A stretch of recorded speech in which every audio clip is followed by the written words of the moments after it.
Generally, it's a good idea to introduce your dog to increasingly challenging environments and levels of obedience training, also known as grading. This includes the levels of the tasks, levels of obedience, levels of proficiency, and the intensity of the environment, which is also part of your training for your dog's social skills. Since I'll be going over different obedience routines throughout this series, such as AKC Novice and Open, having a well-socialized dog is going to play a giant role in the success of every dog that you train. This is very important information because without being aware of these guidelines, you could be causing yourself a lot of unnecessary stress during your training. For example, you wouldn't want to ask for an advanced task from a dog that is still at a low proficiency level in a highly intense environment. You can see how that would be setting yourself and your dog up for failure. On the flip side, you would just want to start your training at low obedience level in a low-key environment using beginner tasks. That would make way more sense, and then gradually build as your dog is successful. Therefore, part of your training process is knowing how to grade your dog's skill and ability to work in different environments. Another part of that's closely related to grading the environments is the process of socializing. Socializing doesn't mean just allowing your dog to play with all the other dogs in the neighborhood or jumping up on every person the dog sees. The big idea is to expose your dog to new situations, people, and environments. This leads to a dog that's adjusted for many situations and has a very balanced personality. During this training, it's essential to control the situation. For example, you wouldn't want your dog to be exposed to an aggressive dog at your nearby park, thus associating that park with the confrontation, or worse, making your dog fearful and aggressive towards other dogs. Your dog should also avoid humans with poor skills around animals. Speaking of, if you plan on training or socializing your dog, it's also important to consider pet insurance.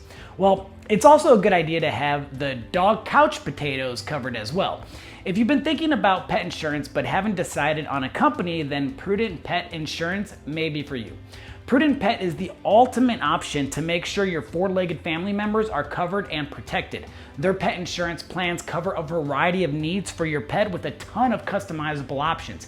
They have a 30-day money-back guarantee. They're the #1 rated pet insurance on Trustpilot. They have a 24/7 veterinarian chat line, and if you sign up through the link in the description, you'll get 5% off. Socializing is therefore a process that involves introducing your dog to new situations to help him or her learn in a positive way. This can include bringing your dog around other well-behaved dogs, owners who reinforce positive behavior, and activities that you think your dog might enjoy. First, let's break down the elements of grading. You have obedience levels. Dogs, like humans, gradually will become more proficient at what they're trying to learn. Starting out and when working with a dog who's new to training, it's usually a good idea to begin at the first stage of obedience. In time, a dog may graduate to a full obedience level, able to perform a wide variety of tasks. The journey to get there is going to be faster or slower depending on the individual characteristics of the dog that you're training. Here are the 4 stages. 1, little to no obedience, simply not allowing the dog to practice bad behaviors, but not yet trying to teach specific commands. 2 would be very little obedience. This is when we ask the dog to perform a few easy commands that they can get proficient at. 3 is going to be medium obedience, implementing a few more complicated commands and more repetitions of the easy commands. 4 is full obedience. This would be the final stage when asking the dog to perform all obedience or service dog tasks. Likewise, it's possible to grade a dog's proficiency during obedience training. How long for a dog to become highly proficient may depend on the dog's level of perseverance. Next is the command proficiency level. First is going to be no proficiency, when the dog is unable to follow any level of obedience training. Second is slightly proficient. This is when your dog can take on basic tasks and basic positions, such as having your dog sit for a reward. Third is mostly proficient. This is when your dog can undertake basic tasks quickly and easily and is capable of learning more complex tasks. Fourth is completely proficient. This dog is skilled at all learned tasks and can quickly take on new tasks from basic to advanced.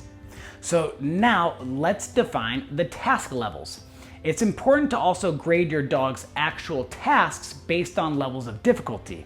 This is fairly straightforward. Basic tasks is what we all know, such as sit, down, come, loose leash walking, stay, etc. Advanced tasks will be service dog tasks and other advanced obedience concepts such as retrieval training or a focused heel. We also have to consider environmental stimulation and intensity levels. This is going to play a significant role in your dog's training. A superstar dog is able to perform advanced tasks even in very distracting environments, but most dogs are not at that level and must start at a much more slower pace. Almost no stimulations would be a place your dog is very comfortable at, such as your home. Very little stimulation would be a place your dog is comfortable at, but with some natural distractions. An example of this could be your front or your backyard. Somewhat intense would be a new environment that has some distractions, but not so many that the dog is going to become overwhelmed. High stimulation or most intense would be a new environment with multiple distractions, such as a very busy park that has people grilling, food, kids playing, and dogs running around. Now let's go deeper into the concept of stimulating environments and getting your dog used to performing with other dogs around. The main goal with this element of the training process is desensitization. I've talked about this in some of my other videos. This is the technique of making your dog less reactive to a stimulus that would ordinarily cause a bad reaction, such as chasing after a dog or strangers. This is done by exposing the dog to the stimulus at a very low level until there is no response.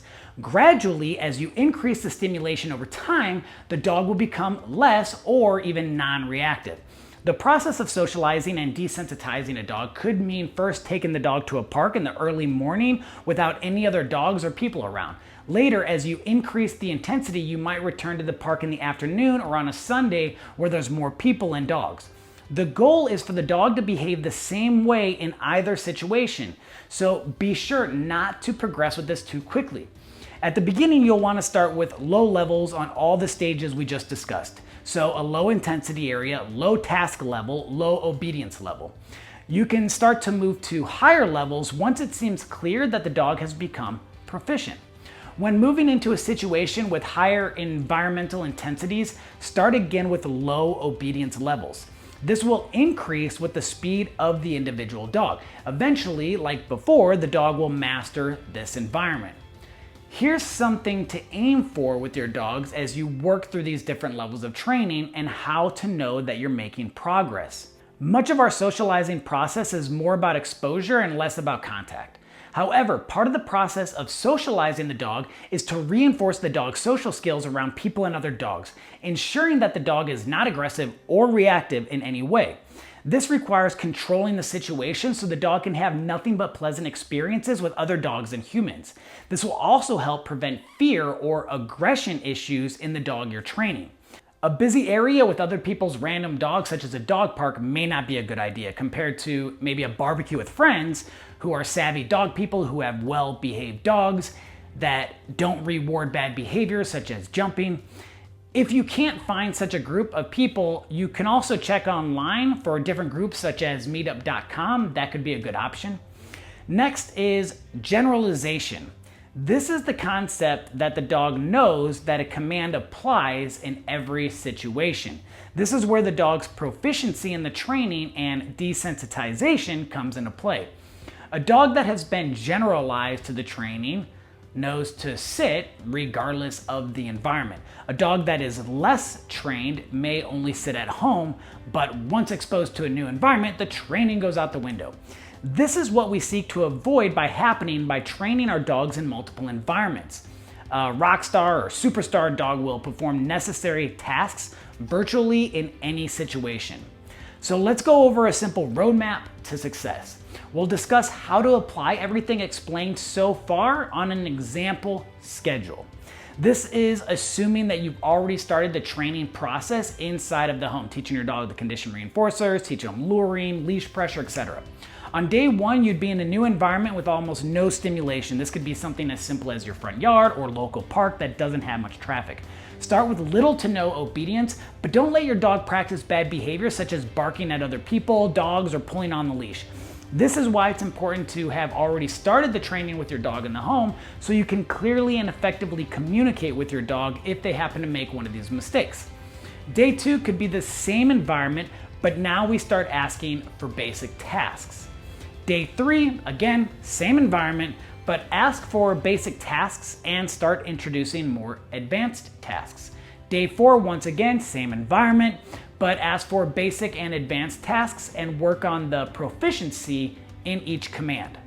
Then you simply repeat this process in new environments while gradually increasing the intensity of that environment, starting at very little stimulations and working to high and intense stimulations. Each dog will progress, of course, at a different speed, so make sure you're adjusting according to the dog that you're training. If you're following this simple process, you'll be able to train your dog to behave with other dogs and humans, as well as responding to your commands in all these different environments. Keep in mind this process also plays a huge role in your dog's confidence. Final note, when you do allow your dog to interact with other dogs and humans, just make sure it's always a positive learning experience. Make sure all the humans are good with dogs and won't yell at your dog or unfairly correct your dog. When your dog is interacting with other dogs, make sure they are dog-friendly dogs that won't try to dominate or attack your dog. If your dog-friendly dog is attacked by another dog, it has the potential to create a fear-aggressive dog. So be careful with what kind of dogs you allow your dog to play with.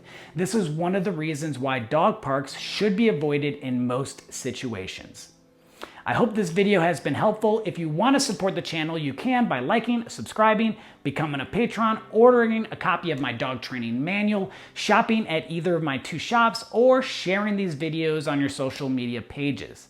I'll be sure to add all the links in the description below. Thank you again, happy training, and I'll see you next week.